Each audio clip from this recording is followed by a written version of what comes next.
Hello বন্ধুরা, তোমরা সবাই কেমন আছো? তোমাদের স্বাগত জানাই আমার চ্যানেলে একটি নতুন ব্লগে। তাহলে বন্ধুরা, সকালবেলা উঠেই সমস্ত কাজ করে ফেলেছি, স্নানও হয়ে গেছে, পুজো দেওয়াও হয়ে গেছে।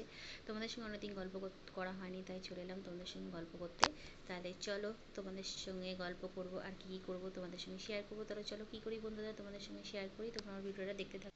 এই দেখো বন্ধুরা, সকালবেলা উঠেই রাস্তায় মাছ এসেছে, ভোলা মাছ। আমি আনতে চলে গেছি। এই দেখো, দেখতে পাচ্ছ ভোলা মাছগুলো বেশি বড় বড় না, ছোট ছোট নিয়ে নিয়েছি। এবার ভোলা মাছগুলো রান্না। এই দেখো বন্ধুরা, বাজার থেকে একটু চিংড়ি মাছ নিয়ে এসেছি। সেই চিংড়ি মাছগুলো ছাড়ানো হয়ে গেছে। আর এখানে দেখো কচুরলতি কেটে রেখেছি, আদা রসুন পেঁয়াজ কেটে রেখেছি। আর এই দেখো কচুরলতিটা ভালো করে ধুয়ে নিয়েছি। এবার গ্যাসে গরম জল বসিয়ে দিয়েছি। গরম জলের মধ্যে কচুরলতিটা দিয়ে দেবো, দিয়ে একটু ভাপিয়ে নেবো। ভাপিয়ে নিলে চুলকায় না, তাই কচুরলতিটা রান্না করবো। আর কি করেছি জানো তো বন্ধুরা, পাকা উচ্ছে ছিল কতগুলো, সেই উচ্ছেগুলো কেটে নিয়েছি, দানাগুলো ফেলে দিয়েছি। এই উচ্ছেগুলো ভাজা করলে খেতে খুব ভালো লাগে, তোমরা বাড়িতে করে খেয়ে দেখো, খুব সুন্দর লাগে। এই দেখো বন্ধুরা, আমার ভাতও হয়ে গেল। আর এই দেখো লাল লাল করে উচ্ছেগুলো ভেজেছি। উচ্ছে ভাজা দিয়ে তো গরম গরম ভাত খেতে খুবই সুন্দর লাগে।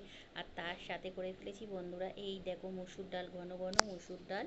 মসুর ডালটা হচ্ছে পেঁয়াজ আর কাঁচা লঙ্কা দিয়ে করেছি। আর তার সাথে করে ফেলেছি গোটা গোটা পটলের পোস্ত। বন্ধুরা দেখতে পাচ্ছ, গোটা গোটা পটল পোস্ত তো খেতে খুবই ভালো লাগে। আমার ছেলে একদিন ছাড়া ছাড়াই বলে, মা পটল পোস্ত করো, তাই গোটা গোটা পটল পোস্ত করে ফেলেছি বন্ধুরা। আর কি করেছি জানো?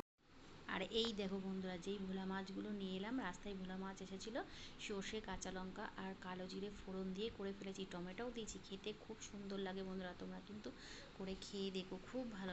তাহলে বন্ধুরা, তোমাদের সঙ্গে গল্প করতে এসে চলে এলাম। এসে কি কি রান্না করলাম তোমাদের সঙ্গে শেয়ার করলাম।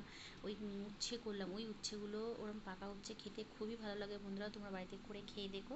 আর ভোলা মাছের ঝাল করলাম, ডাল করলাম, ভাত করলাম, পটল পোস্ত করলাম বন্ধুরা। তাহলে চলে এসে সবাই মিলে একসাথে খেয়ে নিই। আর প্লিজ প্লিজ প্লিজ আমার চ্যানেলটাতে লাইক কমেন্ট শেয়ার করে দিও। আমি আবার পরের ভিডিও দিন তোমাদের সঙ্গে আসবো।